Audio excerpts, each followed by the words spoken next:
السلام علیکم ورحمۃ اللہ وبرکاتہ۔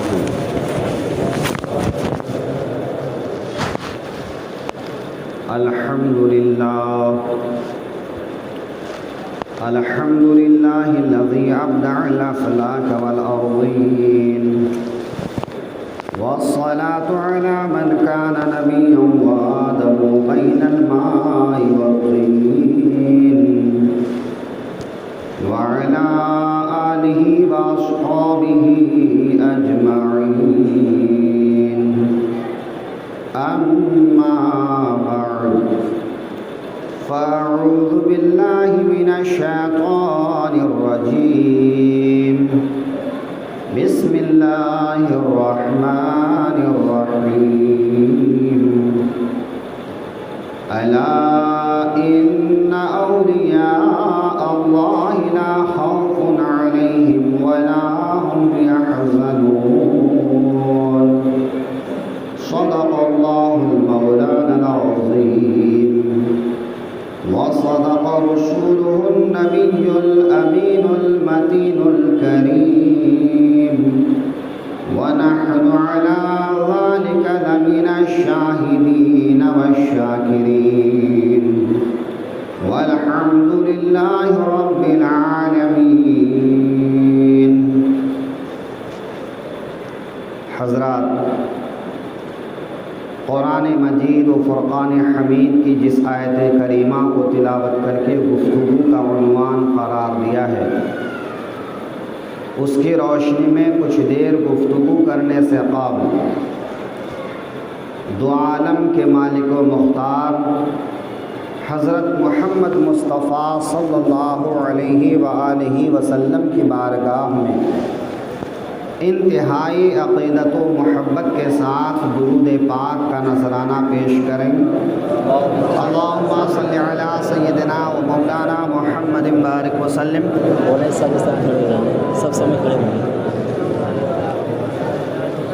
صلاۃ و سلام علیک یا رسول اللہ، صلاۃ و سلام علیک یا حبیب اللہ صلی اللہ تعالی علیہ وآلہ وسلم۔ نگاہ ولی میں وہ تاثیر دیکھی، نگاہ ولی میں وہ تاثیر دیکھی، بدلتی ہزاروں کی تقدیر دیکھی۔ اور اعلیٰ حضرت فاضل بریلوی علیہ الرحمت و رضوان سیدنا غوث اعظم رضی اللہ تعالی عنہ کے بارے میں فرماتے ہیں، تیری سرکار میں لاتا ہے رضا ان کو شفیع، تیری سرکار میں لاتا ہے رضا ان کو شفیع، جو میرا غوث ہے اور لاڈلا بیٹا تیرا۔ گزشتہ جمعہ حضور سیدنا غوث اعظم رضی اللہ تعالی عنہ کے تعلق سے عرض کیا تھا کہ سیدنا غوث اعظم رضی اللہ تعالی عنہ غوثیت کبریٰ کے مقام پر آج بھی فائز ہیں، اور آج ان کے نائب کے طور پر غوث اعظم کے مقام پر جو فائز ہوتے ہیں وہ اپنی ذمہ داریاں پوری فرماتے ہیں۔ حضور سیدنا غوث اعظم رضی اللہ تعالی عنہ کو اللہ تبارک و تعالی نے وہ مقام اور وہ قدرت عطا فرمایا ہے کہ جس کو الفاظ کے ذریعے سے ہم متعین بھی نہیں کر سکتے ہیں۔ سیدنا غوث اعظم رضی اللہ تعالی عنہ کے تعلق سے عرض کیا تھا کہ آپ حق تعالی سے تقدیر کے سلسلے میں حق کے ساتھ بات کرتے ہیں، گفتگو فرماتے ہیں۔ حضور سیدنا غوث اعظم رضی اللہ تعالی عنہ کے زمانے میں